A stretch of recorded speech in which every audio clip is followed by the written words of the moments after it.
नमस्ते दोस्तों, आप देख रहे हैं कर्पूरी ज्योति लाइव। अंतिम में सब्सक्राइब करना ना भूलें। आप जो है कि यूट्यूब, फेसबुक, ट्विटर, इंस्टाग्राम पर फॉलो कर सकते हैं। अंतिम में सब्सक्राइब करना ना भूलें। दिल्ली के संसद भवन के समक्ष जंतर मंतर पर रोहिणी कमीशन के रिपोर्ट को प्रकाशित कर आपत्ति निवारण के पश्चात उसे लागू करने सहित 12 सूत्री मांगों को लेकर एक दिवसीय महापड़ाव का आयोजन किया गया है, जिसमें देश के अधिकांश प्रदेशों से अति पिछड़ा समाज के लोग हजारों हजार की संख्या में भाग लेंगे। आपको जानकारी देना चाहते हैं कि आज से केवल 30 साल पहले मंडल कमीशन लागू हुआ, लेकिन मंडल कमीशन में भी पिछड़ों और अति पिछड़ों के बीच हिस्सेदारी का कोई मापदंड निर्धारित नहीं हुआ। जिस तरह से बिहार में कर्पूरी फार्मूला के आधार पर पिछड़ों और अति पिछड़ों के बीच मापदंड निर्धारित है, हिस्सेदारी निर्धारित है, जिसके कारण देश के जो आधे से अधिक आबादी के लोग हैं, जो समाज के सबसे निचले पायदान पर हैं, इन्हें आज तक संविधान में वर्णित जो आरक्षण का प्रावधान है, इसका लाभ नहीं मिला। इसलिए 2 अक्टूबर 2017 को भारत सरकार के द्वारा दिल्ली उच्च न्यायालय के पूर्व न्यायाधीश जी रोहिणी की अध्यक्षता में एक आयोग का गठन किया गया, जिसे जिम्मेवारी दी गई कि पिछड़ों और अति पिछड़ों के बीच वर्गीकरण करके उसका मापदंड, उसकी हिस्सेदारी निर्धारित किया जाए। आपको बताते चले कि आज जो अति पिछड़ों की आवाज़ है,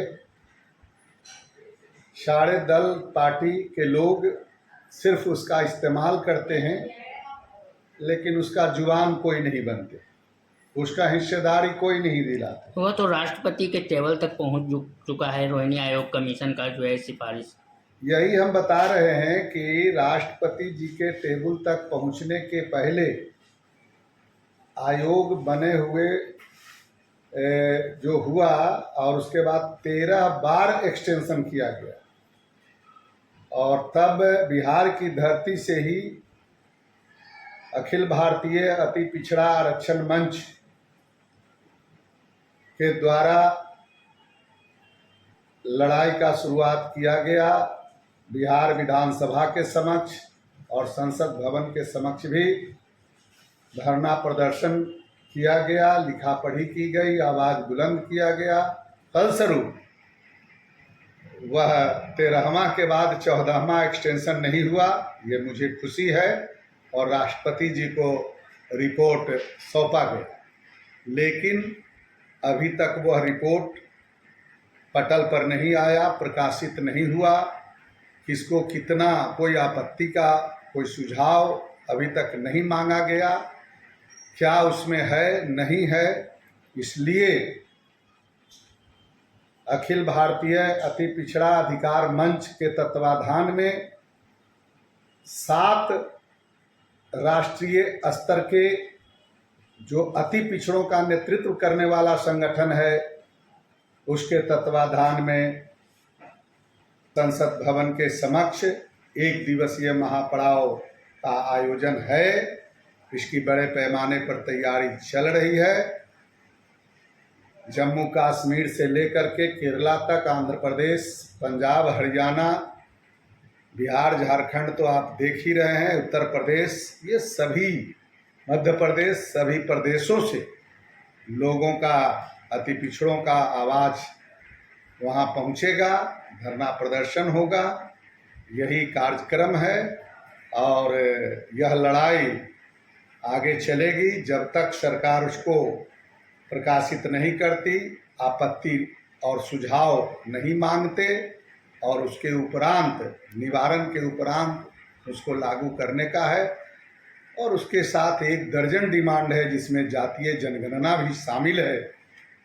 चूँकि यह कहने में कुछ मुझे कोई हिचक झिझक नहीं है कि ये आधे से अधिक आबादी जो अति पिछड़ों की आबादी है आज सबसे निचले पायदान पर है और इसकी हकमारी हो रही है राज्य स्तर पर भी और केंद्र स्तर पर।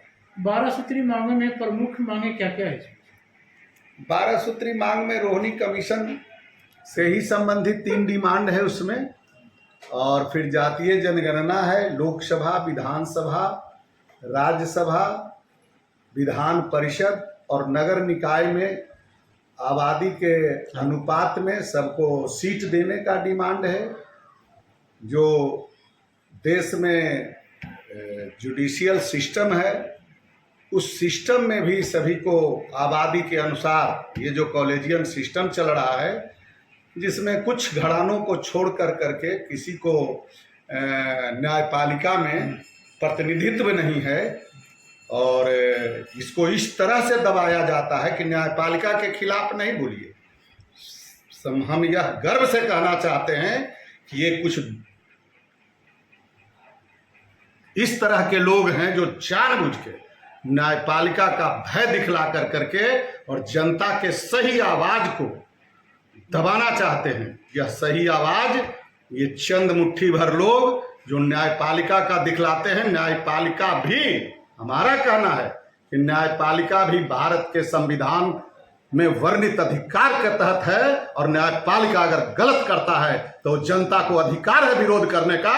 ये कुछ चंद मुट्ठी भर लोग, ये नालायक लोग हैं जो जनता के आवाज को दबाना चाहते हैं। ये अब दबने वाला नहीं है और कॉलेजियल सिस्टम भी भंग होगा और इसमें सभी को प्रतिनिधित्व मिलेगा।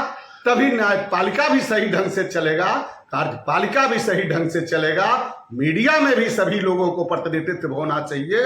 ये चारों जो स्तंभ है, न्यायपालिका, कार्यपालिका, विधायिका, इस सभी जगह और मीडिया सभी में जो भारत की जनता है, आम आवाम है, किसान है, मजदूर है, पिछड़ा है, अति पिछड़ा है, दलित है, मुस्लिम है, पसमानदा मुसलमान है, ये सारे लोगों को जनसंख्या के आधार पर इनको प्रतिनिधित्व मिलना चाहिए। इसकी एक बड़ी लड़ाई बिहार की धरती से शुरू हुई है जो 21 तारीख को पूरे ही भारत का आवाज बन करके पार्लियामेंट पहुंचेगा। धन्यवाद।